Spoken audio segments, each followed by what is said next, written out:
Hello and good evening, everybody. Welcome to Wrestleview Live number 99.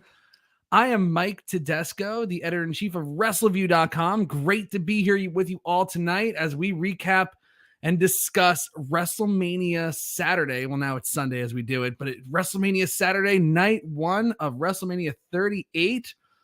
I am not alone. I am joined here tonight by... I'm going to introduce them in order of supreme importance here. So first person I'm going to introduce is my wife, Victoria, my co-host on Post Raw. I really thought you were going to pick Roy. I'm going to be honest with you. Well, we watched WrestleMania together at home. So she got to, were you recording me at one point?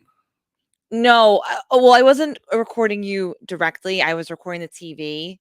Okay. But you can hear you. Okay. So if anybody wants me to post those at some point, I can. I was no, please don't. It's okay. All right. Well, you spoiled it. So the next person I'm going to be introducing tonight is our SmackDown recapper, the beautiful Mr. Roy Nemer. Roy, how are you, sir? Hey, thank you for that. I'm doing good, Mike. Thanks. And Victoria, no problem with the spoilers. It was a good spoiler, in my opinion. So nothing wrong with that. Thank you. That's an excellent spoiler. Very good. We are good at this. We are good at this. But we also have a special guest. You may have seen him on our WrestleMania prediction show. His name, he is the owner and webmaster of Wrestleview.com, Mr. Paul Nemer. Paul. And Roy's older brother. Indeed. That's your biggest title. That should be your title, Roy's older brother. Yes, and then owner and webmaster of Wrestleview.com. There you go. Welcome, everybody, to the show. Thank you all so much for being here. And thank you all in the chat room for being here with us as well. If just putting it out there right away, if you're new to the channel, hopefully we have some new people joining us tonight. If you're new, please like this video, subscribe to the channel, and share the video with your friends so we can get more people watching us, because that's what we do this for, get people to watch us, because we're all actually crippling narcissists. Just want everybody to look at us all the time. Yes. So that's how we do it. Let's say hello to some of the people in the chat room. We got Quentin Walters, our number one guy. He's been with us since day one. Daniel Shell. We got, oh my God, it's Metallica. Wow. Amazing. That's James. If James Hetfield comes out for this is a big deal. Jamel gives Paul his proper name, Precious Paul Nemer, of course. Precious Paul. I like that. That's a good one. That's a good one. Lamar Lotz is here with us tonight. We got Goosey here. The Puba of Persian Pulsation, Paul Nemer. He's not Persian, though. We have Uncle Billy with us tonight. We got the Initiator. We got Trevor Mishke. I'm just scrolling up really fast. We had Nafis Sadat, our buddy Demetrius Doros here. I haven't said hello to you yet, did you say hi to Daniel? I did say hi to Daniel. Just want to make sure. I did, as usual. Man, what a freaking night of wrestling. Where do we even start here? There's so much happened on this show that it's like almost impossible to pick a place to start. There's like so much news coming out of this show, so many big moments, like real legit WrestleMania moments. It's not just like, oh, it's not like them telling us that it's a WrestleMania moment and beating us over the head with it. Like there were some real moments tonight.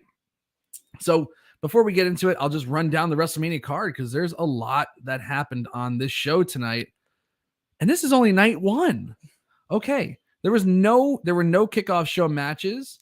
The first match of the evening was the Usos defeating Rick Boogs and Shinsuke Nakamura to retain the SmackDown Tag Team Championship. Unfortunately, this match was really short, and I was like, oh, well, we'll talk about it. But unfortunately, Rick Boogs suffered a torn quadriceps muscle during this match, and it was cut very, very short. So the Usos are still your SmackDown Tag Team Champions. Our second match of the evening had Drew McIntyre defeating Happy Corbin. Roy, they keep saying that Happy Corbin was undefeated, but it's undefeated in singles competition. Oh, okay. Yeah. I was like, I know that I recapped the SmackDown for you that he lost. I was like, what are they talking about? I was like, they left that part out in singles competition. I was like, am I having a stroke? Like, what is going on here? Like, this is so weird. Anyway, so he's been defeated in singles competition, so he might as well just go back to being Baron Corbin now. Third match, The Miz and Logan Paul defeat the Mysterios, and The Miz turns on Logan Paul after the match. More news. This is huge because this person has not been defeated for a title since 2019. Bianca Belair defeated Becky Lynch to win the Raw Women's Championship. One of the biggest matches, I think, of the entire weekend that a lot of people were buzzing about. Everybody kind of knew who the opponent was going to be, but until that person walks out, it could be anybody.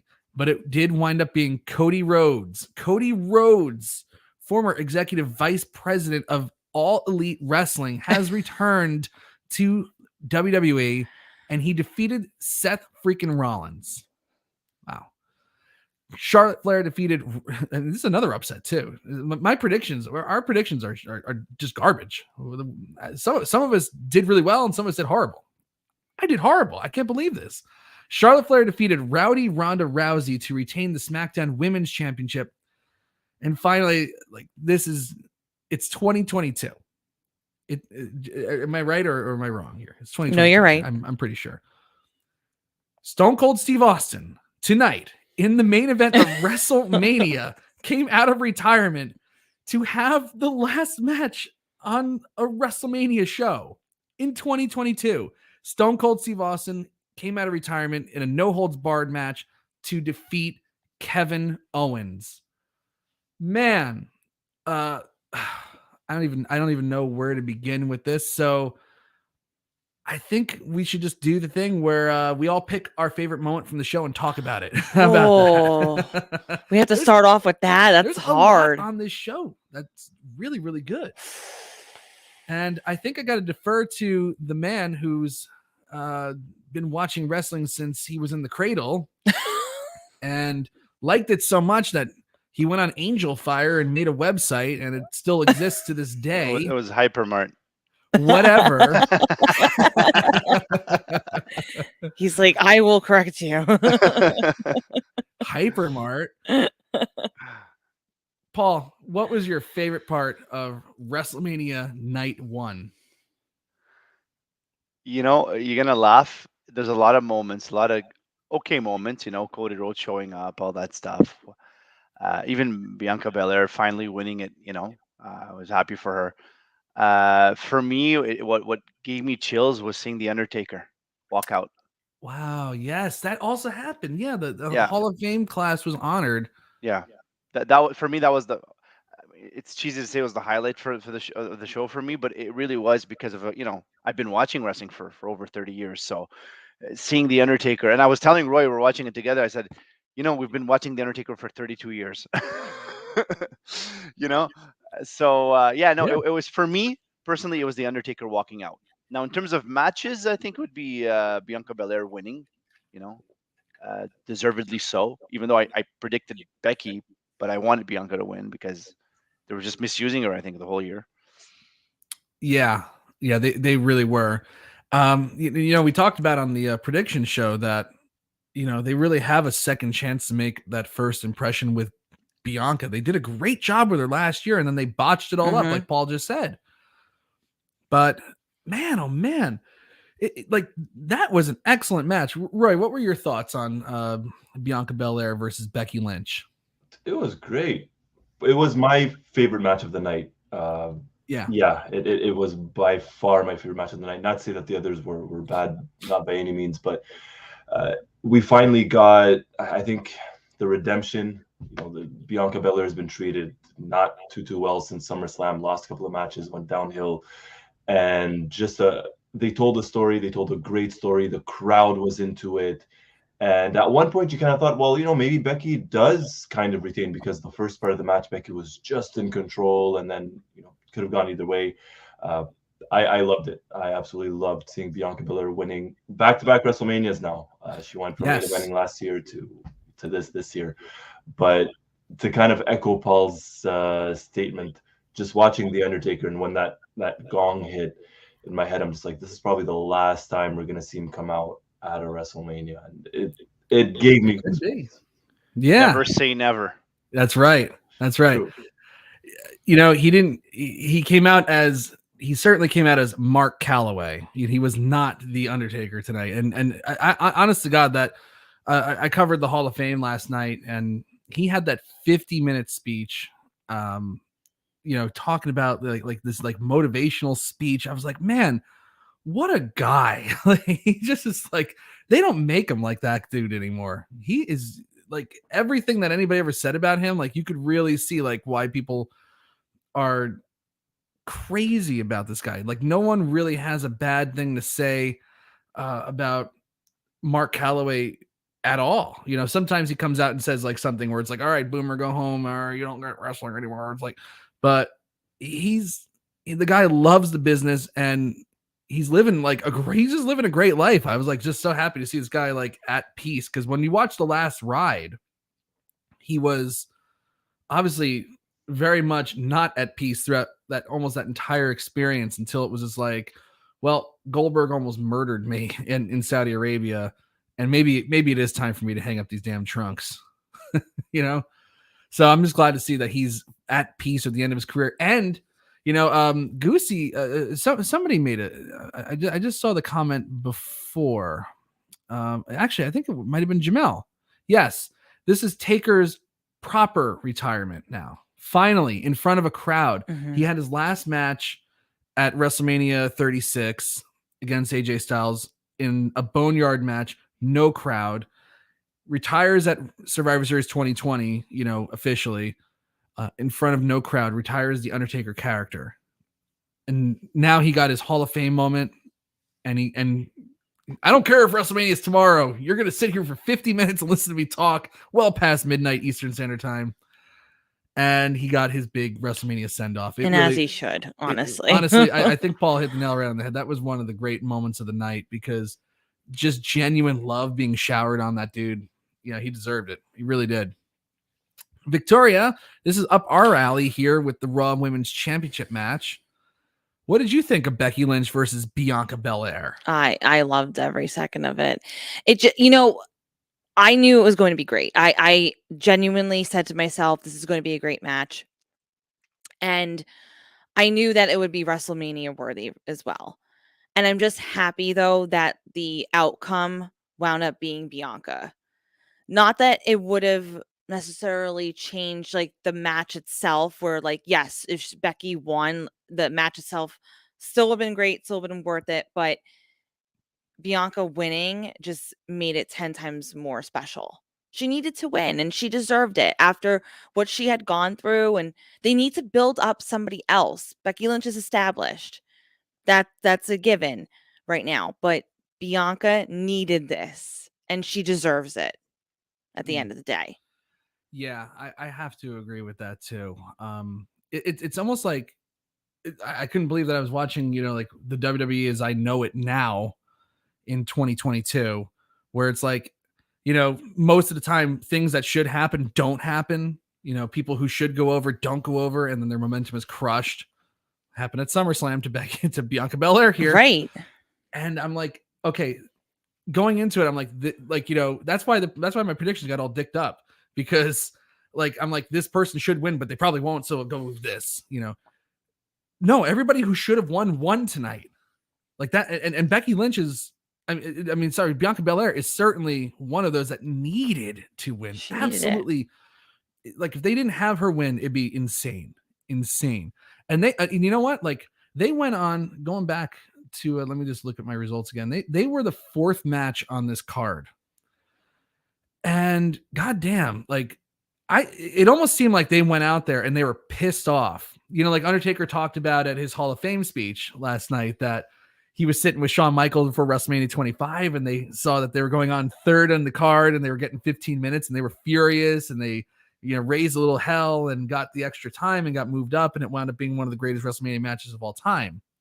It almost is like Becky Lynch and Bianca Belair went out there pissed off that they were on before Charlotte and Ronda Rousey, because I think, you know, Becky Lynch had this really interesting interview yesterday where she said, if if Ronda Rousey's match goes on after mine, it's just a token move because they're just using her name. You know, there's no their story wasn't better than ours. Ronda Rousey is just coming off of having a baby. She's not back to where she needs to be, and she shouldn't be going on after us. And so everything that she didn't want to happen happened. And they were like, screw you guys. We're going to go out and show you that we can kick ass. We should be in the main event spot, not Stone Cold Steve Austin and Kevin Owens, not Charlotte Flair and Ronda Rousey, but us. And we're going to make you regret that you didn't put us there. I thought, for my money, this was the best match of the night for me. And the right person won. It was again, a great moment. Dallas was there for Bianca Belair. They showed up. That's another thing that really made this night great. No shithead fans. Like, how often do we see like moments get trashed by these smart crowds that want to cheer the heels and boo the faces and just like really ruin moments? Yeah, no, that's true. Roy, what's up? Sorry, no, sorry. Go ahead, Victoria. No, go ahead, Roy. Ladies first. Somebody go. No, Roy's going. All right. No, I was just gonna say. I mean, we're lucky in that sense, Michael. We didn't get like a Stardust chant, for example. Right. Exactly. Like, you know, like when Mark Henry would be wrestling, they'd be like, sexual chocolate. It's like, where's the hand? I don't know. No, actually, nobody said that. The only person who said that was me that one time in Philadelphia. That's true. That you were the only one. No, Roy, you're absolutely right about that because I was waiting for it. I'm like, someone's going to say something. And I'm sitting there like, someone's going to ruin this. They're going to chant something. They were on their best behavior. They were just enjoying themselves. And it was everything that you would want to happen because all these great moments happened and the crowd cooperated with those great moments. Dallas crowd set the example tonight. Yes. Absolutely. This was a fun crowd, man, and they didn't get tired. This was a 4-hour show. I still wonder what they're going to like how they're going to follow up this show, but we'll talk about that later. All right. So we got Paul told us that his favorite moment of the night, his favorite match of the night was Becky Lynch and Bianca Belair, and his favorite moment of the night was the Undertaker coming out at the Hall of Fame. I think those are some great picks. Yes. I'd like to know what our SmackDown recapper has to say. What was your favorite moment of the night? And you can't pick what your brother said. That's not fair. He can say what he wants. No, he can't because we already talked about Paul's thing. So now he contractually has to choose something else. Otherwise, we'll be talking about the same shit all night. You can select the Steve Austin stomps on Kevin Owens. I was gonna say Austin when you see him walking down. Or he didn't walk down. He was on the ATV on the 4-wheeler. But just hearing Austin, the music, the crowd, watching him in the ring, even though he was kind of slow at first, as Paul mentioned, with the stomps and the punches and this and that. But I felt like a kid again, and I was just the entire time. And I told this to Paul while we were watching, and I told him, like, Kevin Owens grew up watching Austin. He's roughly our age. And I'm putting myself in Kevin Owens' shoes where, like, imagine I'm Kevin Owens. I'm in the ring with Austin. Like, what must he be going through? And it was that for me, it was Austin. It was Austin coming back. It was the music. It was just the memories and everything. Absolutely. Easily for me. Absolutely. Paul, what'd you think of the Steve Austin moment? It was good. It brought back memories, a lot of memories actually. And I see Brian mentioning it in the chat right now, and it's true. The suplex in the on the concrete floor. Austin at 60 taking that, and I mean, you could be very careful when you're Kevin Owens, but you're still landing on concrete and you're 60 and you're heavy. You weigh more than you used to. You're out of shape. Crazy. And he took it. And you have neck problems.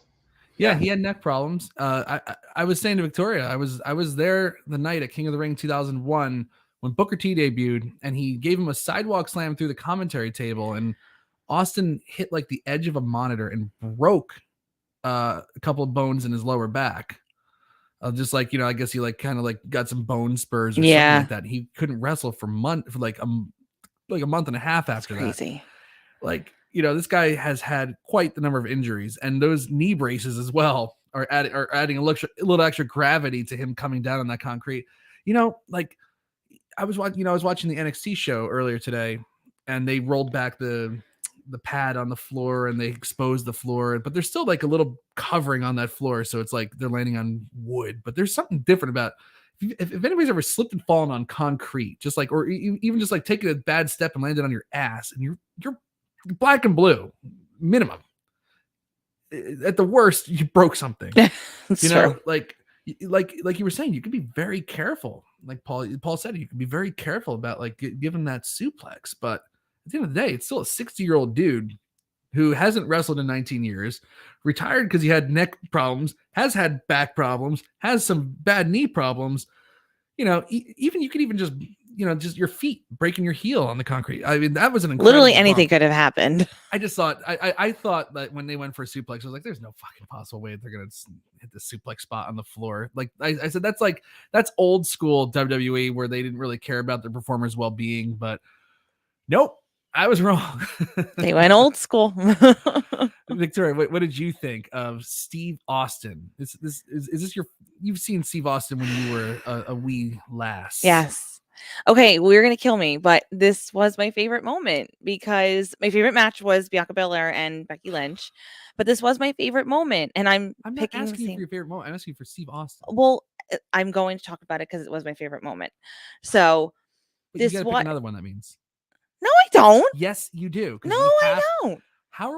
You're ruining the format of the I'm show. not ruining You're anything. ruining this. I'm not ruining anything. I'm making it better. No, you ruined a lot of things. Just letting you know.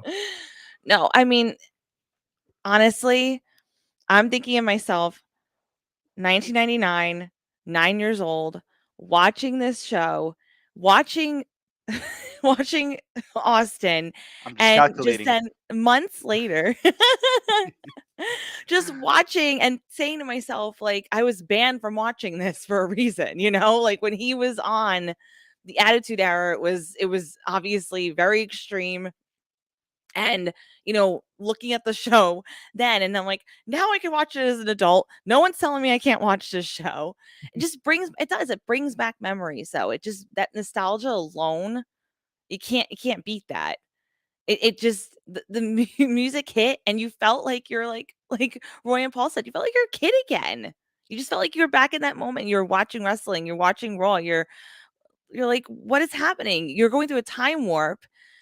But it's the best kind of memory because you never really expected that to happen.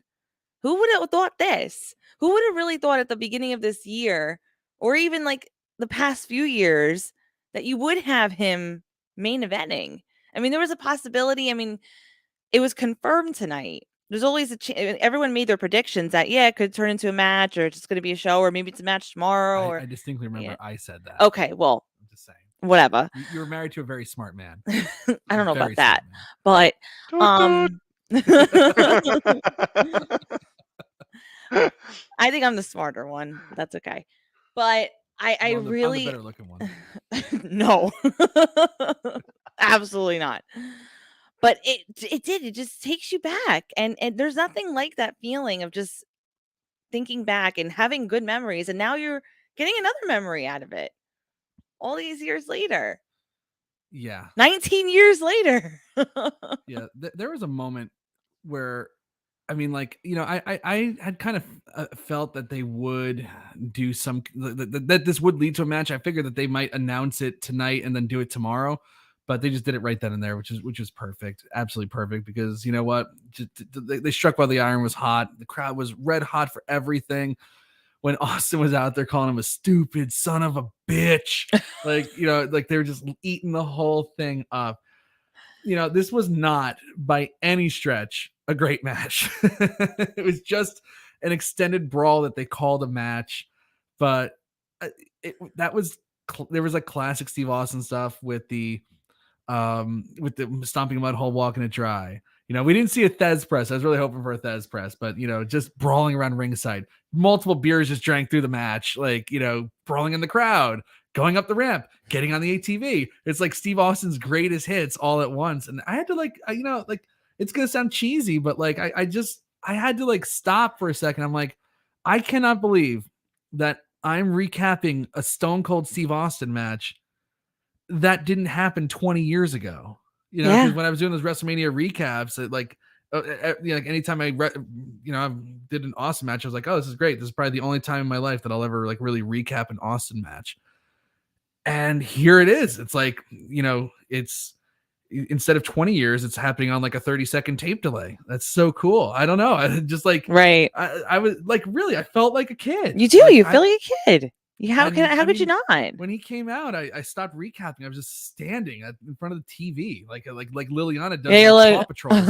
It's like it was pitiful. If I could see myself, I would be highly embarrassed, I'm sure. But you had a lot of embarrassing moments tonight, by the way. That's what wrestling is, though, right? Like those people that get you so excited that you can't even sit down. I don't know. Like this is gonna be like, oh, okay, boomer. Like, no, not at all. The guys today do that for me. Probably because no one's authentic. Like everybody's playing a part. Like Vince said something weird like a month ago or two. Like Vince says a lot of weird shit now because I think he's demented. But just throwing that out there. But he goes like, oh, I like a guy. I like the performers that can, they play the character and then they can just turn it right off. It's like I don't like that guy. I don't like that guy at all because I don't believe in that guy. It's like, yeah, there has to be like a fine line, between somebody like Steve Austin, who is his gimmick that's just how he lives, and like DDP. Like DDP was like lived the gimmick like too much, but like we got to find like, can people just be like in between there?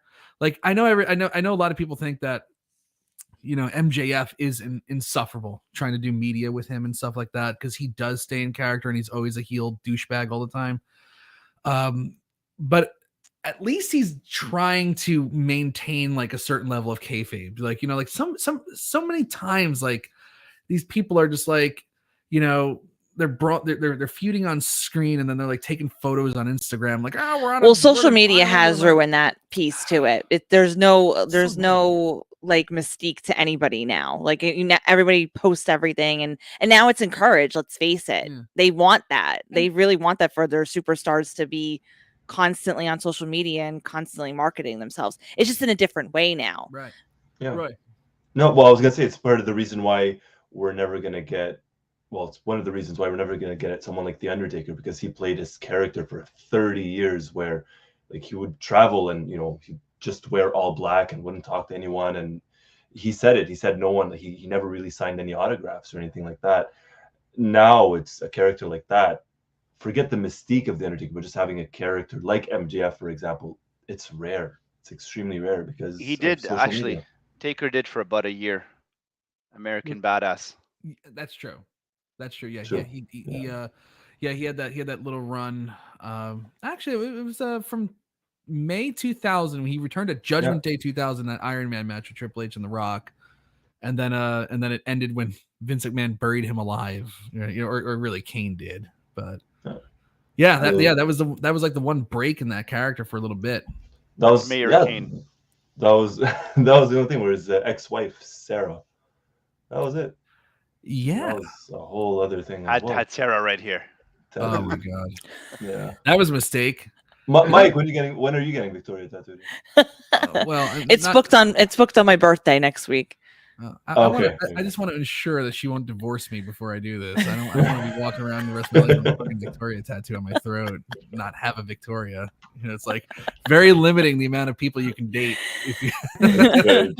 it's like you can certainly find another Sarah, but like Victorias are a little more rare. You can go to Thailand. I'm sure you'll find a Victoria. Just live there and live my life of complete debauchery. Maybe do me a favor here. Oh man, I'm going. You're safe for now. I'm going on the couch tonight. I know it already. Okay, well, the Steve Austin thing was that. I mean, all right, Roy. Roy took that from me. That was gonna be mine. Okay, fine. Now I have to think of something else, but I'm gonna defer to Victoria now. Victoria, what is your runner-up for favorite moment? Oh, okay. All right, fine.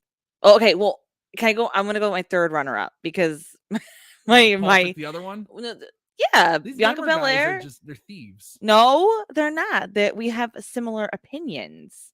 And you with your stupid little format is like, oh, we can't have the same opinion. Whatever. I'm going to go with my third runner-up or second runner-up? I don't care. All right, whatever. Say what it is. Cody Rhodes. Oh, God. What am I going to pick now? Yes. You have to pick the tag team match. All right. Why is Cody Rhodes your third runner-up? Because, honestly, I was actually happy for him. I was one of those in the beginning when he went to AEW. I'm like, why is he doing this? Like, he's like, why? Why were you like that? No, I was like that because I didn't like that he was like going so hard at the fact that like WWE sucks. WWE sucks. I thought they were trying a little too hard to mention WWE's name and be like anti-WWE. If you want to gain credibility, I get maybe like the first like episode you mention it, like sprinkle it here and there, but they were going really hard in the beginning of we were good, WWE sucks. Like if you want to get your own momentum going, don't mention their name. Don't even mention the other product, right? That's why I was like, okay. But I feel like now I had changed my tune a little bit. I think him going to AEW actually let him grow as a person, let him grow as a wrestler, made him think a little bit. And I think he got really smart and really savvy. And honestly, him leaving for a little bit, getting them to see that he's a must-have, like you were saying tonight, that he's a must-have instead of like, oh, whatever, we don't care that you're gone. Him and I said on the predictions show, and also him facing Seth Rollins, I think there was no other way to do this. I really do. It was just that pop and him coming out there, and they had a hell of a match. So because he had a hell of a partner. Yeah. Within the ring. Yeah. 100%. Speaking of fugly neck tattoos, though, Jesus Christ. Yeah. Why would you get a neck tattoo? I think you wanted to go along with the nightmare theme. It's a nightmare to look at. I don't know, chest, back, arm, leg, neck. The neck. Yeah. That had been uncomfortable to get too. You feel every single needle, I bet. You do. Oh yeah. I know from experience. Needles in the neck, not a good thing. I remember when it actually happened, and like the story on WrestleView that Cody got a neck tattoo, and I was like, no. You're kidding. It's fake. Like, no, it can't be. It's You're like Jerome's just playing us. It's like when Mike Tyson got that face tattoo. I was like, really? I was like, but that's Mike Tyson. Yeah, but that makes sense though. It's Mike Tyson. It's like, no, it's just because Mike Tyson. He's always been a little Speaking of there. Tyson, there was a picture circulating today on WhatsApp. Like that's the next host for next year's Oscars.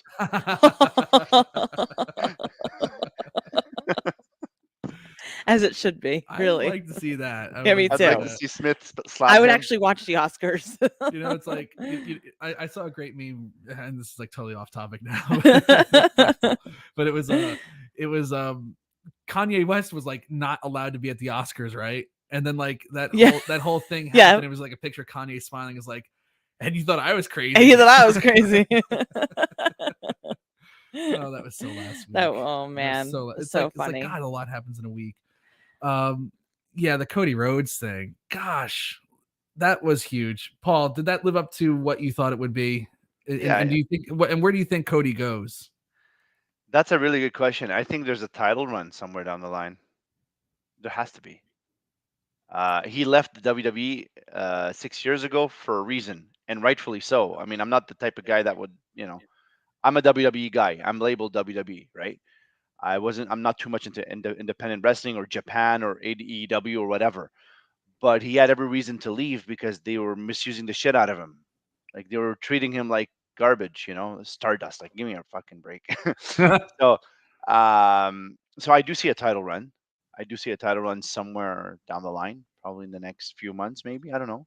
How many of you thought when Rollins was in the ring and the lights went off before any music hit? Did you guys think it was the Undertaker for 1 second? Oh my god, he was like, "It's the Undertaker," and that's one of the videos I have of him like that fucking video. it's gonna circulate tomorrow. But he literally was like, "It's the Undertaker," and I'm like, "Is it? Is it? Oh my god!" And then I was like, "Holy shit!" And I think they did that on purpose. They definitely did that on purpose to make you think that it was him. I think so. At first. I don't know. For me, maybe because I was so convinced that it was Cody, that for me it was like, nah, they're just trolling everybody. They're just messing with people a little bit. But and then I told this to Paul. I said the Undertaker's the only guy that could come out and not get booed. Yes. Yeah. For sure. Actually, that's what I said during the Hall of Fame last night when he said the never say never thing. I was like, oh my god, it could be Undertaker. I said that's how they do it. If they don't pay the Cody thing off, that he's the only one that people wouldn't shit on. No, it's Undertaker and it's Texas. Double. Right. Daniel Schell also makes a good point because Victoria said the same exact thing when Seth was like standing in the ring waiting, and he goes, come on, time is money, and Victoria's like, oh my god, money. She goes, not Shane. Yeah, I literally was like, it's gonna be Shane. I didn't even make the correlation. And Mike's like, no, he said time. I go, it doesn't matter. He still said money. He said money. But I think that was also what Roy was just saying. I think they did every little thing to kind of like troll you and trick you a little bit. Those little things. Yeah.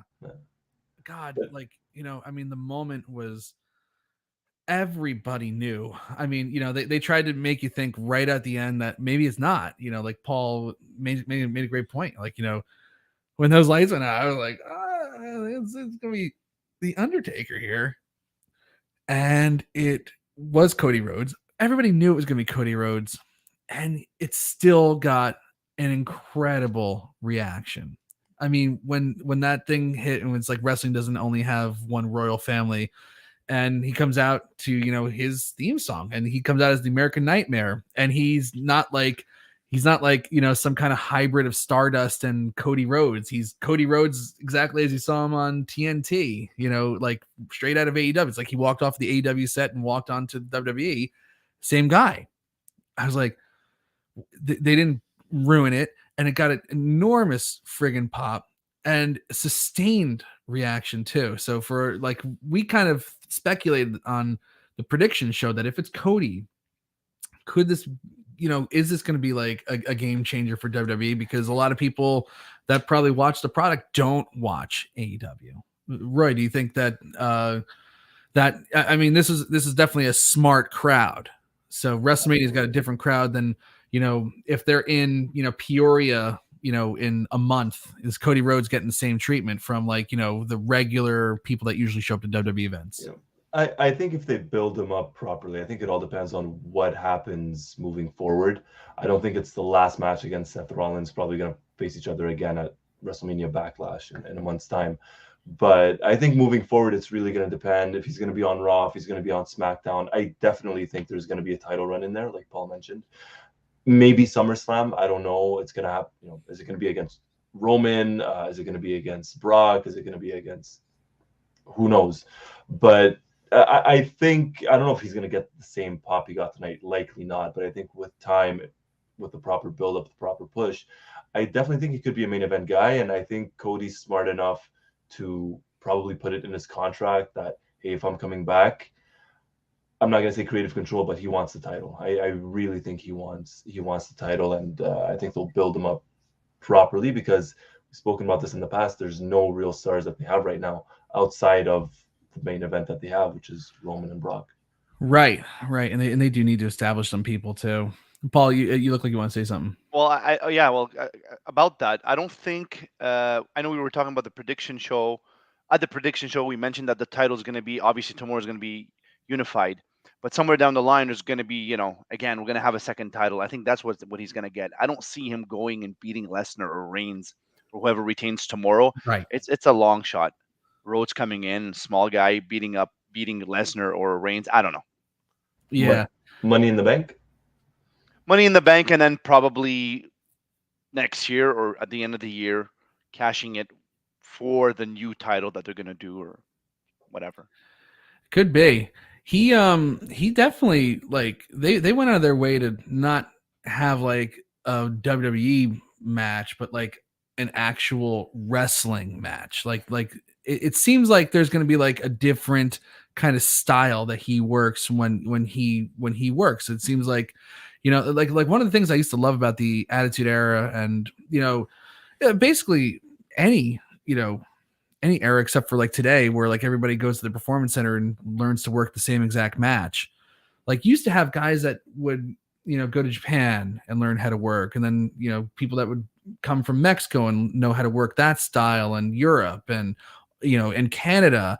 And then they come in and then they work their style. So you kind of got like this variety show of like a whole bunch of different looks and matches. And I think it'd be nice to have Cody come in and kind of not work that classic WWE thing, but, give us a little pro wrestling rather than sports entertainment. Yeah. And I think we got some of that tonight. I think a couple of the matches that we got, I mean, Mike, you mentioned, for example, like the Austin Kevin Owens stuff is not necessarily the WWE matches that we get these days. Even to a certain degree, I think Charlotte and Ronda was not necessarily your WWE match that you get. That's another one with Cody. So I don't know, maybe there's a change in direction with what they're planning on doing or what they want to do. And I think that's what made some of the matches much more enjoyable, at least tonight. It wasn't your cookie cutter NXT developmental matches. It was a blend of a lot of things. Yeah, that's a really great point. Brett Farmer makes a good comment here too. No, not that one. Sorry, I clicked on the wrong one. He said, how Cody is booked in the next few months will decide if anyone else jumps ship from AEW.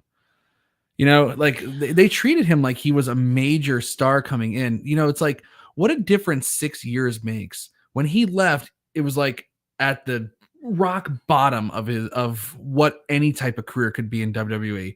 He was in a dead end gimmick. His dad died, and it was like, well, he's got to come back as Cody Rhodes now, and he didn't. He came back as Stardust and continued to work this miserable, pitiful gimmick until he was like, I quit. He went out and showed them, why they were wrong about him, why they were wrong to keep him as Stardust, and why they were wrong to not give him better opportunities in the company. And he went out, started, basically helped found a wrestling company that has since changed the landscape of professional wrestling, as we know it right now, because AEW really is that viable other alternative that you could watch. It's not like, TNA, they're what TNA always wanted to be. And they can never do it because they're too busy, punching themselves in the face.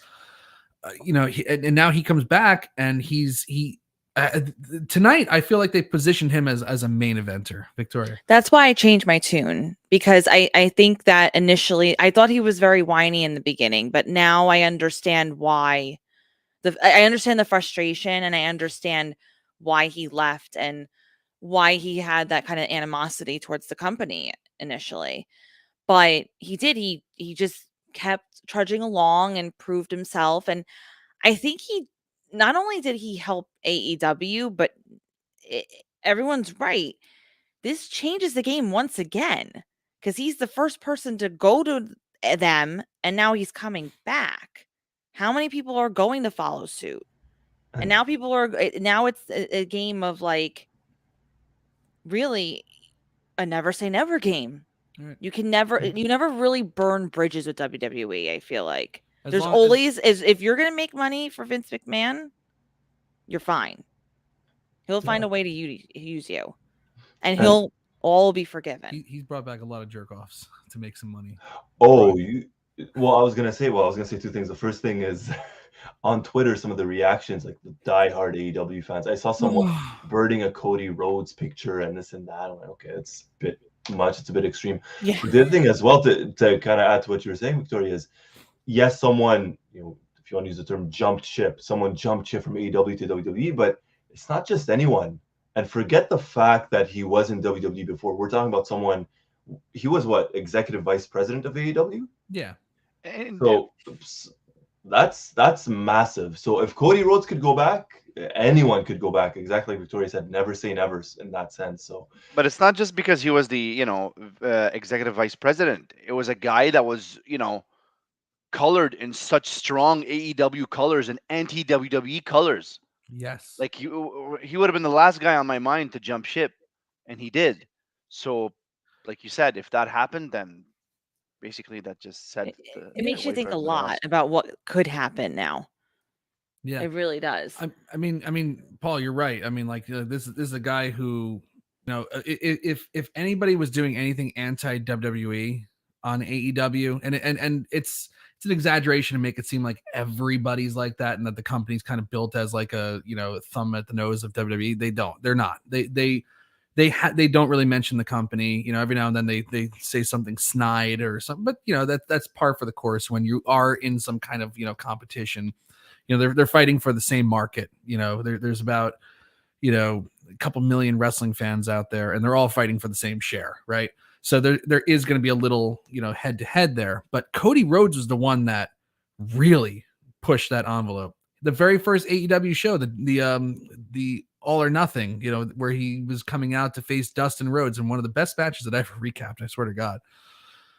He comes out, the very first thing he does is, he goes to like a throne that looks very much like Triple H's throne, takes a sledgehammer and bashes it and it explodes. Yeah. And then they did some kind of pay-per-view the next month, and WWE booked, like, they bought Evolve for whatever reason, and they booked an Evolve show to go head to head with this AEW show. And Cody's like, no one can cross promote us. We're too damn good. It's like, oh my God, like, get a grip, man. And everyone's forgetting too. That's why the match tonight in itself, like, I mean, yeah, Seth Rollins is an amazing wrestler, so it's definitely more of the reason why they chose him.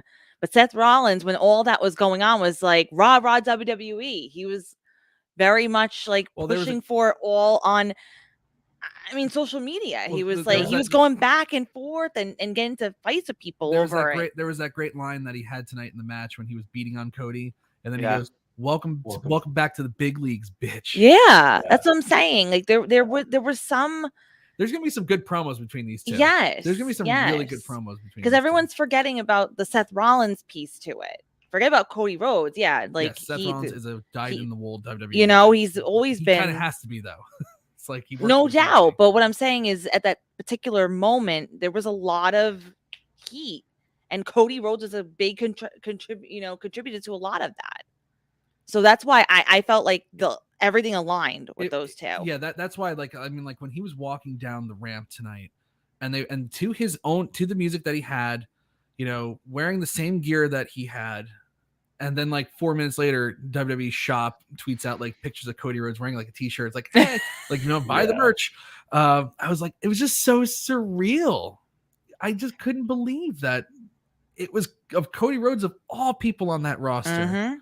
Of all people, he's the one who's the first person to, go from AEW, a major star, that was like dyed in the wool AEW to WWE. It's incredible.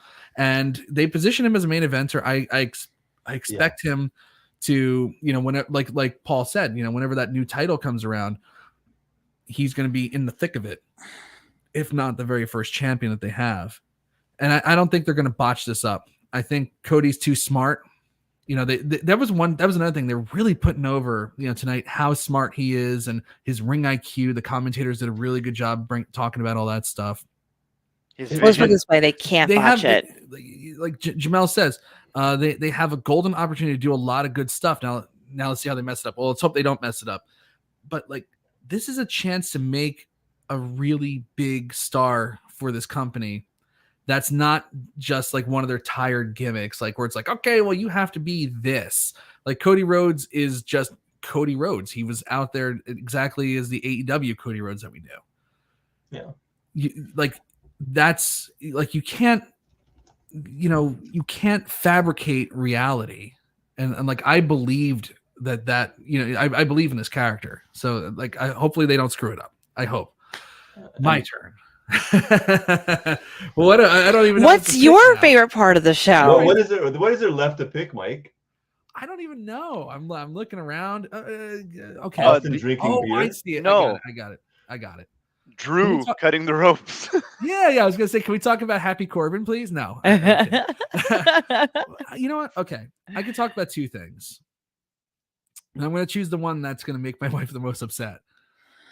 There's been a standard set by Bad Bunny last year for how celebrities perform at WrestleMania now. Like Bad Bunny took like a bar that, you know, for if any celebrities at WrestleMania, it's like if they just do one thing really well. Like I remember like Snooki did like a handspring back elbow at that WrestleMania in Atlanta, and everybody's like, "Oh, Snooki." But like it was just like, okay, well, if they didn't fall on their actually, of all the people in that match that Snooki was in, Vicky Guerrero was the worst wrestler still. Like not even Snooki. Don't talk about my girl Snooki. Oh, shut up with Snooki. I'm tired of that shit. You know, so it's like as long as the celebrity doesn't fall on their face, like, you know, it's like it's a success. But that's not good enough anymore because Bad Bunny came in last year and friggin' turned the place upside down. He was in the Royal Rumble this year, Bad Bunny, and he looked like he was a guy on the roster. So Logan Paul had a lot to live up to tonight. And I have to say, I was impressed by what Logan Paul was able to do. I was impressed that, you know, this guy who seems like he's a dirtbag, ne'er-do-well, scumbag piece of shit came in there. And that's just, you know, a couple of things I could say about him. Can I interject? Oh, no, you can't because I'm talking. Came in there. Oh, you're getting here sleeping on the couch. Up, would you please? I'm talking. I came in here and absolutely like took it seriously. Didn't, you know, obviously nobody wants to embarrass themselves on live TV in front of 70,000 people. But he came in there and really put a good effort in. You could see that he was working hard, you know, for a while to make sure that he hit all of his spots and looked really good. I mean, the guy was hitting running power slams. He was doing suplexes. He was taunting the crowd. He did a whole bunch of things really, really well. I still think Bad Bunny is the best celebrity wrestler that I've ever seen in my entire life. But Logan Paul definitely put on a representative good match. Victoria, what do you want to say? It was never a question for me that Logan Paul couldn't do it. I actually expected him to perform well. That was never the issue with me. He you know, obviously he fights, you know, he's going to train, he's going to do well. That was never the issue. I just don't like him. I don't think he should get any opportunity to wrestle. I'm just kind of curious to see what Johnny Knoxville does tomorrow. I know. I think that bar is going to go way down again. Paul, Logan Paul has your namesake. What do you think of Paul? Paul's a good Paul. It's a good Paul here. I can't believe they won tonight. Yeah, that was shocking. You know, it's a guy that's not on the. I mean, he's not on the active roster, and they put them over. I don't know if they're building anything between him and Miz. Is there going to be a match? I think that's WrestleMania Backlash. Anyway, he surprised me. He did well. He did well. But then again, we knew he was you know, he was good. Not a good wrestler, but he could probably pull off some moves, and he did. And it's a guy that when he puts his head into something, he does it, like him or not. Even though I don't like him, but. Exactly. Did anybody catch the disgust in Paul's voice when he's like, I guess they're going to do the Miz versus Logan Paul? And I said, yeah, Wrestling Backlash. She's like, anyway. Yeah, well, I feel the same way, Paul. I very much do. Of absolute disgust and sadness. Because it's like, we have to deal with this guy another time. Like, he still has to be involved. Yeah. He did get, by the way, and for the record, I hate him. I'm not a fan of his. I'm not trying to defend him by any means. But he got more heat doing the Three Amigos and the Frog Splash and the whole Eddie Guerrero thing. He got more heat in those 5 or 10 seconds than 90% of the roster gets in an entire show or a month even. This is true. Whether that's because fans actually hate him and not the character but himself or not. But, you know, he was impressive in the ring. He was impressive in the ring, and unfortunately, we're gonna get to see more of him. Yeah. Gosh, you're right. He really did play the crowd really well too. I have to talk about the Mysterios. Man, you know, like I really thought. Number one, I thought they were gonna go over, and especially if the Miz turned on Logan Paul anyway. It's like, why did they need to go over at all? You know, I thought Dominic. This is the best I've seen him. He looked really good. I like that they came out with the Eddie Guerrero tribute. ring gear. Dominic was wearing the classic Eddie Guerrero, that American flag jacket that he used to have. He did that, and Ray had the Mexican flag jacket that he used to do as well. So I love that tribute to Eddie Guerrero. But God, they have not treated the Mysterios well, basically at all. Like Ray came back in 2018, and they've done almost next to nothing with him. It's like so strange. That's like Rey Mysterio wears a mask. Like I know they have a thing about age, but some guys look older, I don't know, so some of the guys that they have in their main events are in their 40s. They look good, but they're in their 40s. But like for whatever reason, it's like, oh, Ray's too old. He's washed up. He's been hurt. This and that. It's like Ray wears a mask and looks like he's in his 20s. It's like, are you kidding me? Like the mask helps a lot. It's like I don't understand why they don't utilize Rey Mysterio more. I don't know. It's they've never. I mean, ever since he came back, like you mentioned, Mike. Since they came back, they've done nothing. That horrible angle with Seth Rollins, where he lost his eye and this and that, and maybe he's a WCW guy. Well, no product maybe. Guys, but don't forget, right? When Ray was world champion in WWE, he had the belt, but he wasn't a main eventer. It was almost as if he got it out of pity. Like, and I know this sounds very bad saying it, but no, it's true. Because of Eddie Guerrero passing away as well, we have a great feel-good story here. We're gonna have Ray win the Rumble 2 months after, and then win the belt at WrestleMania.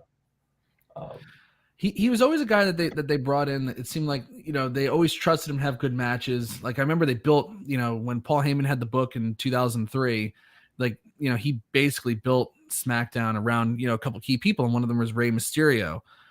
I remember him having matches against the Big Show and stuff like that, and he could always pull out a great match. Against anybody, small guys, medium-sized guys, big guys. Like it was always a solid match. But now for whatever reason, it's like they brought him back and they have no clue how to use him. No. And now they have his son there, and it's like, well, I could care less. Like the wrong person turned tonight. It's like really Dominic should have. If you want to at least make them interesting and try to get some juice out of Rey Mysterio before he's like, I'm out of here. Tonight would have been the night to have Dominic turn and then at least try to make us care a little bit. But they got beat and then they disappeared. They didn't even play into the post match. They were treated like a total jobber team. So weird. I just don't know what their goal is. I don't know where they're going to go from here. And that's kind of what I'm struggling with at this point. I completely agree with you. I feel like the wrong turn happened tonight.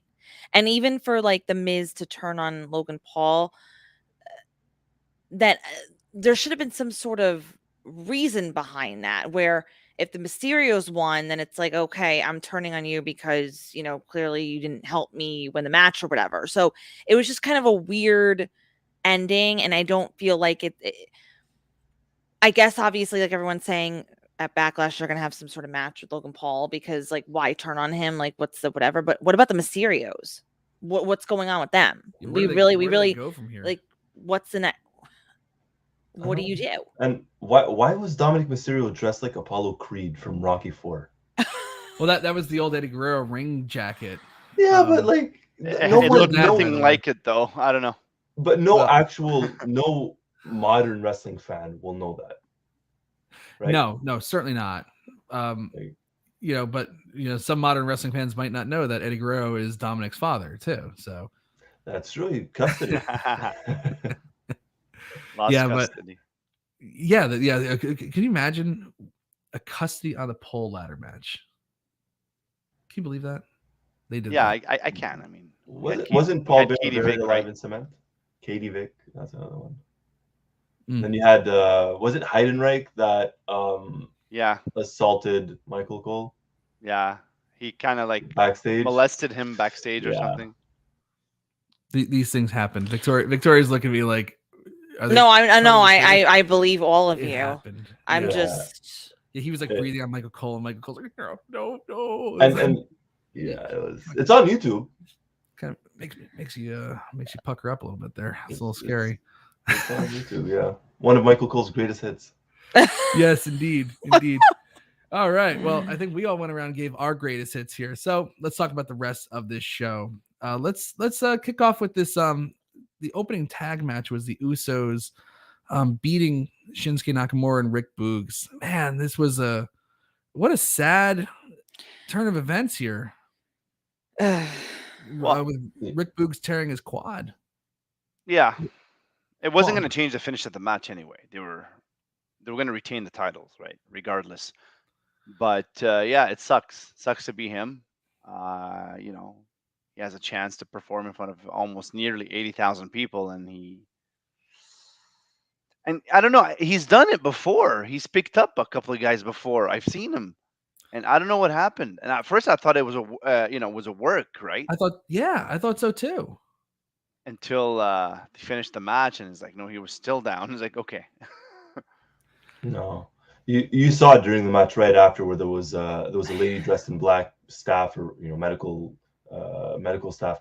She ran across the ring, and they never showed the camera on that side of Boogs, and that's when for me I'm like, oh shoot, okay, he's legit hurt. And then like a minute later, they scrambled to get the finish. I don't know. I disagree with Paul. I think Boogs and Nakamura were gonna win that. To be honest, I think we're gonna get new tag champs, but unfortunately not. It really sucked because the strength on Boogs is just insane. And it's like, you mean Queen? Yeah. Mercury, yeah. And obviously they didn't anticipate for any of that to happen, and it's like, oh man. Well, it's a bummer. Sorry, go on. Sorry. Well, no, I was just gonna say my problem, aside from the injury, obviously, but my problem with this match was the placement. I don't know if this was the right match to kick off WrestleMania. That's why I think we were gonna get new champions, because to kick off WrestleMania with a tag match, I get it. The crowd would have been hyped for Nakamura's entrance, but if you're gonna give us a tag title match to start off WrestleMania, I think we get new champions. So this was the problem that I had with the match, was the placement itself. Yeah. Part of me thinks like, it's not a bad way to start off if they do Rick Boogs with the guitar and Pat McAfee dancing on the stage, on the table, and and you do the title change, like that could, that would have been a fun start to the show, even if they didn't, like WrestleMania last year opened up with Bobby Lashley. WrestleMania, by the way, the first show in almost over a year for WWE that had people in attendance that weren't extras. They started off with Drew McIntyre versus Bobby Lashley, and the face lost. So it's not, they're not above having the faces lose. As long as it's an entertaining, fun match, you can kind of get around that. But yeah, that put a damper on everything, and it's kind of a bummer for everybody.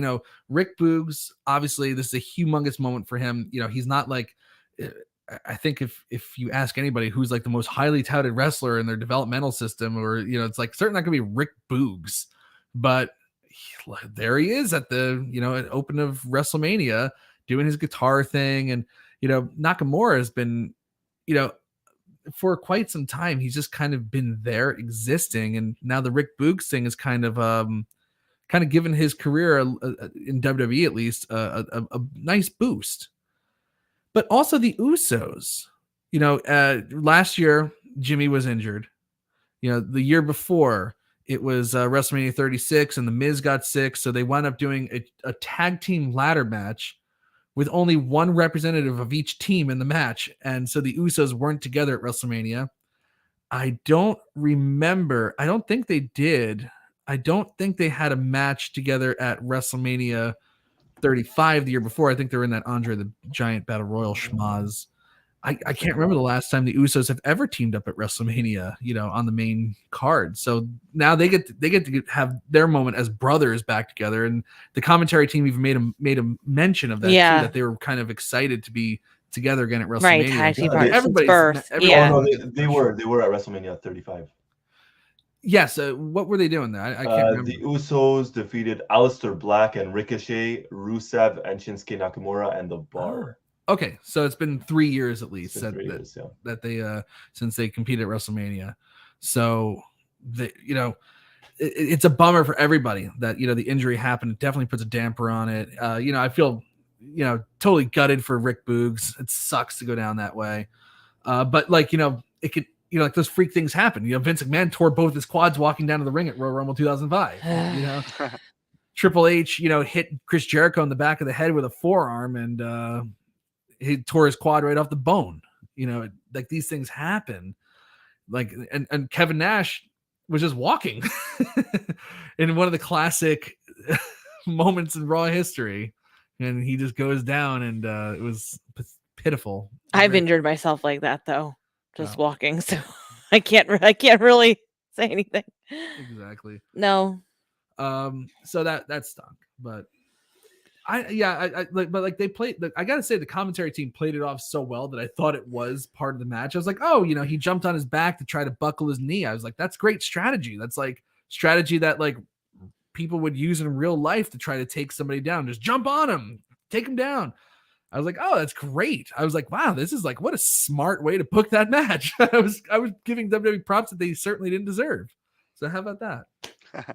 Can't believe it. All right. McIntyre versus Happy Corbin. I don't know. Anybody want to say something about that? Not really.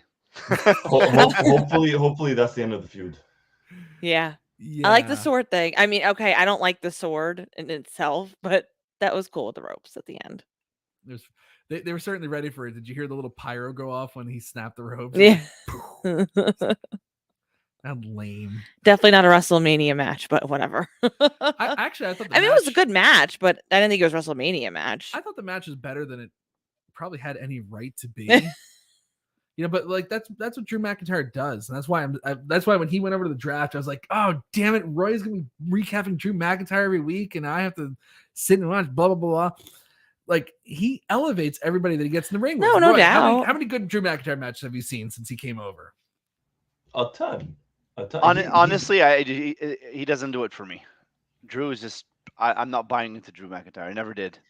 I was gonna ask you, Paul, is that always been the case, or is it a recent development? No, always been the case. Just Drew, in my eyes, you can put him champion every day. He's not a main eventer. He's not the guy that's gonna save the company. He's not the guy that's gonna. I'll always consider him as a mid card guy. Interesting. I think there's a lot of people in WWE that feel that way too, because he did carry the company. I can't take that away from him, that he really carried the company on his back in 2020. Made Raw at least moderately watchable when there was nobody in the crowd, and was having good matches in empty Performance Center. But yeah, I mean, so it certainly seems like he had his run, and they were like, okay, well that we tried and it didn't work out. And now we'll keep him, he'll always be in the mix, but it doesn't look like, he's going to get another title run. So I think a lot of people feel the way Paul does. Roy, did you have something to say before? No, I was just going to say, if they're not going to give him the world title run or a world title run, give him the Intercontinental title. I think he's someone that, number one, the title needs him. I mean, not saying anything bad about Ricochet, but I'd rather have McIntyre as champ than Ricochet, because we know as soon as Ricochet loses that title, he's not good. They're not going to do anything with him. But with the title, you can say anything bad about Ricochet. No judgment here. I feel the same way. But there was something. Sorry, go ahead, Victoria. No, go ahead. No, go ahead, Roy. Mine was completely off topic. Please go. Yeah. No, honestly, with Drew. See, I'm the opposite. I do see something in him. I do see him as doing more than what he's doing. And I was very excited for him, even during the pandemic, just for him to be doing what he's doing. And he was carrying it, but it was really helping just to entertain people. I wish they kind of kept it going a little bit, just so they could get a real genuine feel of how the crowd would have been with people, as opposed to, obviously with the dome and what they were doing. I think that left a bad taste in their mouth. And even though he had a match in front of people last year, it's still, they didn't give it enough time, in my opinion. But it's not to say I didn't think Bobby Lashley didn't deserve it either. You know what I mean? I just feel like Drew should have been in the mix still somewhere. And again, they should have been building him up. Yeah. Well, he came tonight, and I thought he had I thought they had a good match. Drew McIntyre is going to be one of those guys. I think he'll be one of those guys that's just like, we need to fill up time on the show and have a good match, and just put somebody in there with Drew, and we'll have a good match. It's like just fill up some TV time. And I see some people in the chat saying, IC title. You guys mentioned the Intercontinental title too, and stuff like that. But I've always had it, I guess because it's old school stuff. You put the IC title on a guy that you're pushing, that you want him to one day become a main eventer. And in the last few years, it hasn't been the case at all, right? Damian Priest and this guy in US title and IC title. These are guys that are never going to be champions, world champions. And you just put the belt just to kind of make them happy and make people happy. Like, I don't understand. You give the US title, the IC title to somebody because you're pushing him, and this guy should be your main event guy in the next year. I agree 100,000%. I cannot believe that they still that they don't see the value in like those secondary titles to like really get somebody over. It's like so weird. I gotta say, your guy, The Miz, a couple of years ago had the Intercontinental title and really did kind of elevate it again. To the point where it's like even Roman Reigns was going for the title. Right. And then they dropped the ball on it again. And it's just bizarre. It's like that's a golden opportunity, especially now that there's going to be one unified title. So that means that there's going to be shows where there's not going to be a world champion on it. The secondary titles should mean so much more then, because they're the title that people should be going after then, because the world champion isn't on the show.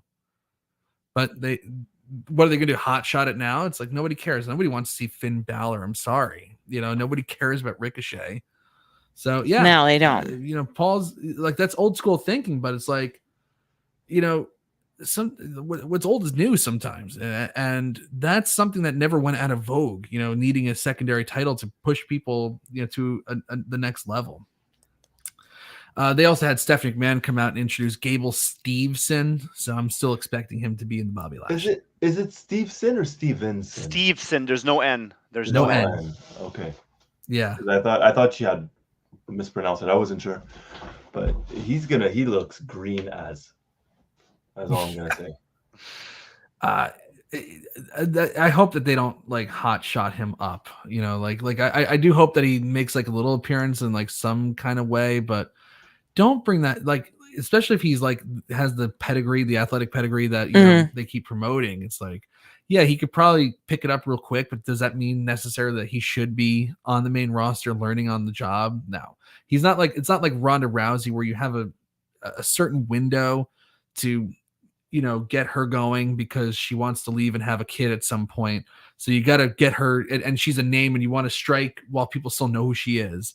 So they pushed her out there in 2018. Maybe she was ready, maybe she wasn't, but she held her own.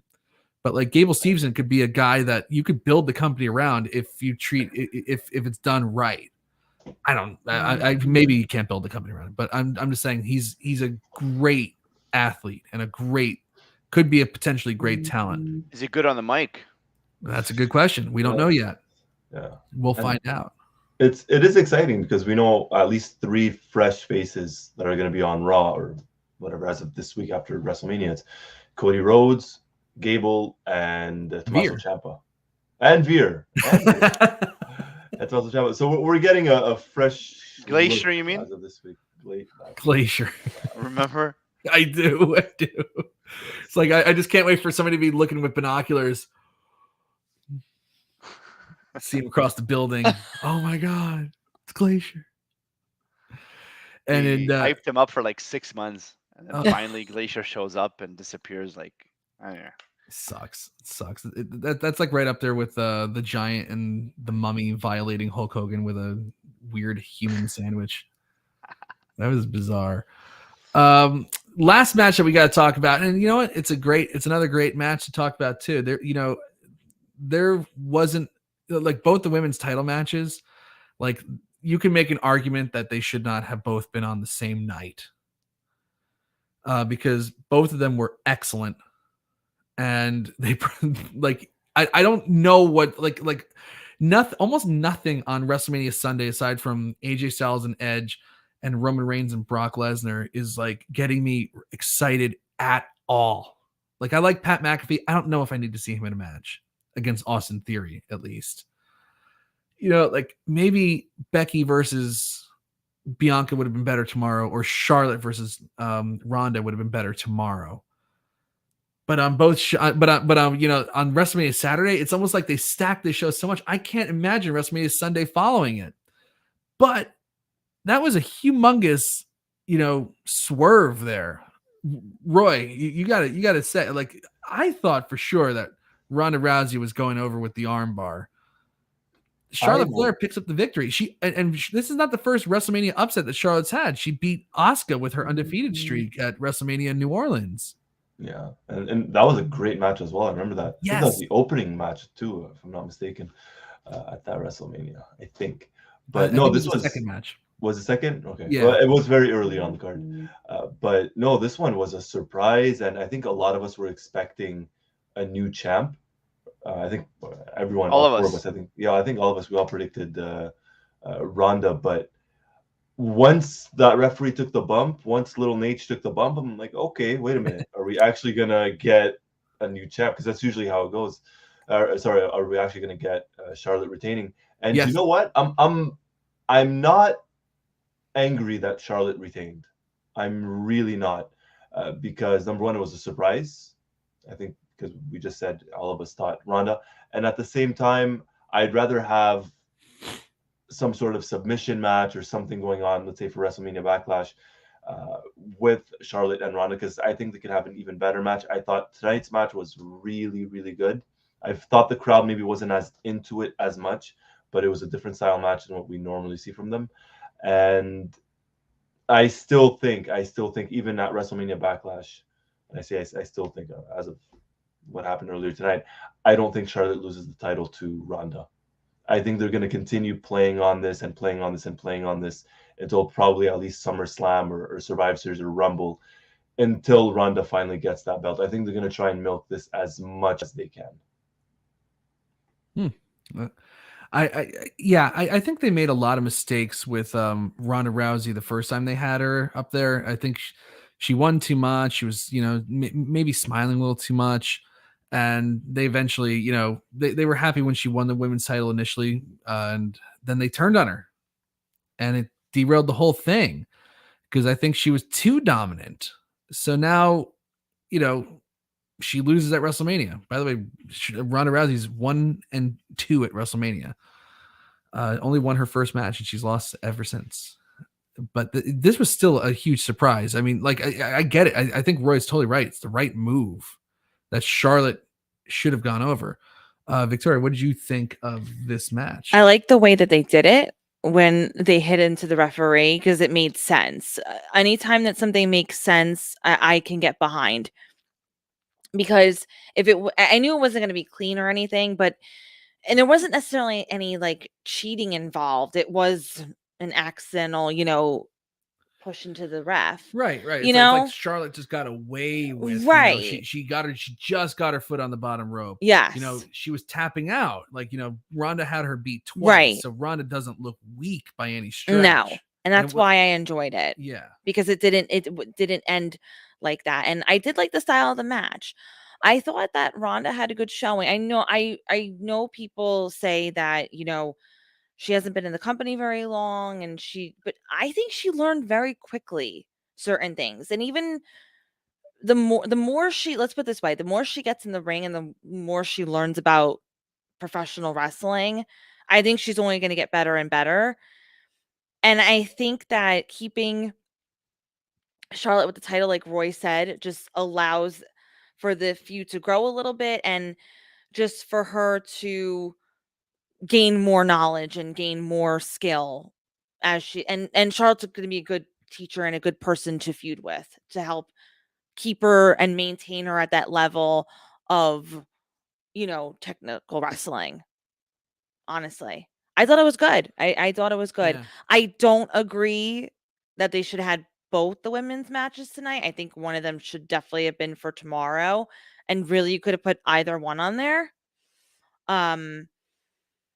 But I always look at it like this, because how you were saying before with Becky Lynch and Belair, they definitely were like not probably happy with the placement of where they were. They went in, I think when they booked this match in January, that this was going to be, I mean, until the Steve Austin thing got over, like insane, that this was going to be the main event of WrestleMania. Yes.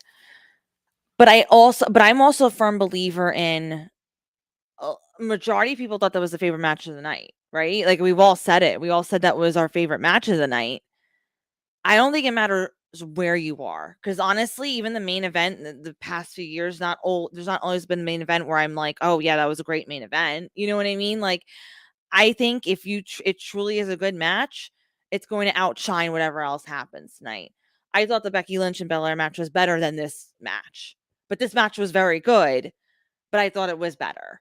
So I think you can go home saying that no matter where you're placed, it doesn't matter. You have to just perform, and you have to put everything into it. Well, there were certainly two different matches. Like they were 100% were. Bianca Belair match was totally different from this. This was like a brawl. There was a brawl. This was like a brawl, kind of MMA kind of style hybrid thing. Where they're going for she's going for triangle chokes, and they're going for Kimuras, and like it was like less suplexing and more. That's why I liked it for Charlotte Flair, though. You expect that from Ronda Rousey because she's a pressure fighter, but with Charlotte Flair, that's where I was also very impressed with, because I'm like, this is definitely not her style, right? But she adapted very well. Yeah, and that's the story that they've been telling since this whole feud started, was I'm gonna make you tap out, and Charlotte saying, well, you only have the armbar, and then Ronda telling you, no, it's not just the armbar, I'll break your arm off and this and that. So I thought, again, not sound like a broken record, but it was a different style match. They told a good story, and it made sense. The way the match played out made complete sense. They both, it was a wrestling match. It was a wrestling match. It was an MMA, but it was a brawl at the same time. So it made sense. And I think I'm just not sure if the crowd was into it as much as maybe we were, or something like that. That's why I think it should have been on the next night, because I think they were very overwhelmed. I think between the Belair match, Cody Rhodes coming back, and the anticipation of Stone Cold coming out, I think they were just a little tired, and or just didn't want to blow, waste their final yeah. And I think that's why, but I think some people don't like Ronda Rousey too. I agree with Roy, though, when you said before too, Roy, about how the tag match in the beginning. I think you really have to. I'm all about progressive pay-per-views where it kind of starts off, your lower tier, and then it moves your way up, right, to the main event and everything. But I think for a WrestleMania, you gotta space it out a little bit. You can't do too much and too much and too much at all at once, because then you're not going to get the crowd nearly as into something that you would. Ideally, everyone should have been going crazy for. People were going crazy, but not nearly as much as some of the other stuff that happened. Yeah, if I'm not mistaken, every match, Mike, you mentioned Becky and Bianca. That was the third match on the card, if I'm not mistaken. Fourth match. Fourth match. So everything as of that match, it was either a title match or a stipulate, or a celebrity, or Cody Rhodes or Austin. Like everything, every big thing that happened at WrestleMania tonight happened as of the fourth match. It was the fourth, fifth, sixth, seventh, and that was it. So almost as if the first 2 or 3 matches, nothing happened, and all the energy was thrown, towards the second part of the show. Yeah, and God, it was just like such a stacked show. It was just too stacked. They really got it.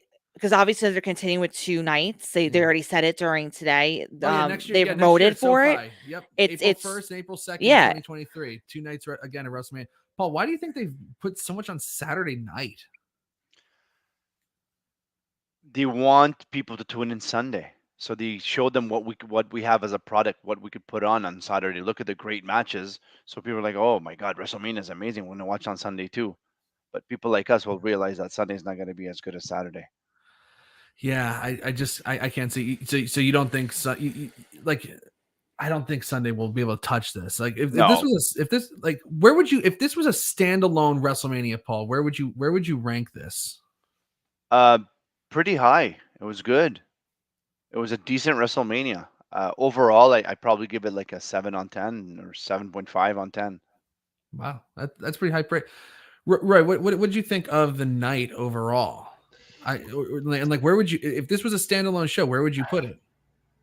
Standalone show, 8.5. It It was stacked. You had, I mean, Austin, Cody, a very good match between Cody and Seth, and both women's matches. You had your token celebrity for WrestleMania as well. So it was good. I loved it. 8.5 for me, easily. Is it in your top 10 WrestleManias of all time? It's better than WrestleMania 11. Let's put it that way. So is WrestleMania. So is the WrestleMania in the Performance Center. It's like That's true. That's true. I don't know if it would be top 10, possibly. Possibly, I have to think about it, but it's easily, among the best top 5 of the past maybe 20 years. Yeah. Okay, I think that's a fair assessment. Victoria, what do you think of this show? Where would you rank it? I would give it an 8 for sure. It's definitely in my top 10 because I haven't seen more than 10 WrestleManias. you have now. No, I know, but I still consider myself like a newer fan. I don't know why. I know I've been watching the product. You've been doing this for 10, 11, 12 years now. You're not new anymore. Sorry. No, I definitely enjoyed it, and it was just I'm gonna regret saying this because I like the idea of like 2 WrestleManias. I love the 2-night WrestleManias. But they really have to just next year they have to space everything out. They have to really look at the card, and they have to put things in a different way because this could have been a standalone. Well, sometimes it's also hard, like when you're designing a card to like say like, oh, well, this is gonna bring the house down. It's like, I think everybody expected Becky Lynch versus Bianca Belair to be good. I don't think they were thinking it was gonna be this good. I think I don't know about that. I know. I feel like some people don't have a high opinion of Becky Lynch's ability in the ring. I don't know if I agree with that 100%. I don't think it's that, to be honest. I just think I find it odd that both. I mean, you mentioned it, but you have both women's matches. I don't care if they regard Becky as being like the greatest or the worst. I think it's a given. You have to space it out. Like you have to have 1-1, especially if you're planning Cody coming back and Austin. It's just that in and of itself is stacked. When you have 2 title matches, I don't know. I hope we're in for a very, very good WrestleMania Sunday, though. Yeah, I still think I think Edge versus AJ Styles is gonna be phenomenal. Oh, yeah. No pun intended. I didn't mean to. But I mean, like, look at us, like this, an embarrassment of riches. We're here complaining about having a WrestleMania show that was too good. It was too good. Maybe Sunday will. There are some things that could be surprises on that show too. Like I didn't think Drew McIntyre versus Happy Corbin was going to be any good. And I thought it was decent when I watched it. So maybe the women's Fatal 4-Way will surprise me. I don't know. You know what else was good? What's that? The WrestleMania results on Wrestleview, 6,664 word count, which with over 30,000 character count. It's your highest report. It's probably one of your highest. I don't recall anything being higher than this one in terms of details. Thank you for that. Honestly, that's amazing. I think that's phenomenal. Thank you. Thank you. Shoosh. Please. Well, God, I had a lot of fun recapping this tonight. And I also recapped the NXT Stand and Deliver show earlier today. So if you didn't see that, check that out. It was a pretty decent show as well. But man, like it used to be like those NXT shows, like if it would be on WrestleMania weekend, it'd be like, oh man, good luck WrestleMania trying to follow that because WrestleMania was like 10 hours long. It was like, oh God, like WrestleMania sucked for like, there was like 6 years in a row where WrestleMania was just like shit because it was like 10 hours long. And it was always like the NXT show was the one that everybody was talking about. Not this time. That show was good, but I think this was by far the best show, of the day, this WrestleMania show. I think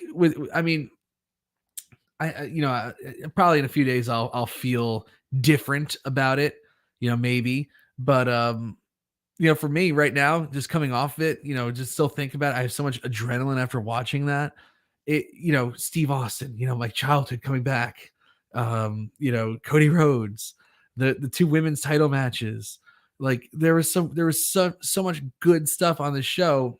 And even the celebrity appearance, like Roy said, like we had a good celebrity appearance too. I think if it's gonna be my top 10, it's gonna be number 10. Yeah, that's fair. That's fair. It would be there. Never Mhm. asked that. What's your favorite? My favorite? WrestleMania? Yeah, Oh, we talk about easy. top 10 just real quick. 17. 17 by by far. And in fact, this match that Steve Austin had was his first WrestleMania main event since WrestleMania 17. It's true. Yeah, it's true. How about that? And that took place in Houston, Texas, at the Astrodome. Yeah, that's my all-time favorite WrestleMania. I can't even. And nothing's even close after that. Yeah. No, that's good. Good matches. Oh, like every match was great. Even wasn't there like Regal versus Jericho? I think that was the opening match. That was the opening match. That was good. The only bad match I think it was like APA and Taz versus the Right to Censor, and that was 3 minutes long. Like so, like it's like, who cares? Yeah, it was just so quick. It was such a great show. What's your favorite WrestleMania of all time, Roy? 17. 17. Paul. 17. Yeah. Oh, I go way back. 10. Paul's 10. Mine's 10. My WrestleMania 10. You had Hart and Owen, Bret Hart and Owen Hart opening up the show. You had the Razor Ramon Shawn Michaels ladder match. Yeah. For me that was my favorite. You also had Bam Bam Bigelow and Luna versus Doink. That was great. No Undertaker for me, so I can't go with 10. That's right. There's no Undertaker on that show. That is right. And I specifically remember for WrestleMania 17. That's slightly embarrassing. I don't care. I'll mention it. Like before WrestleMania 17, I still have the action figures, right? I'm like playing and this and that. And this was about a couple of days before the show, and I was playing with the action figures of Undertaker against Triple H. And whatever, I'm playing and this and that, and what I had was Triple H punching on the Undertaker on the turnbuckle, and then I had Undertaker doing the last ride 1, 2, 3. So when the match happened, I'm watching WrestleMania 17, and I see Triple H finally like, just go for the last ride. He did it, and it blew my mind. I was like, I can't remember how old I was, but I'll always have that little memory, as odd and as embarrassing as it is. I'll always remember that from WrestleMania 17. That was a stacked pay-per-view.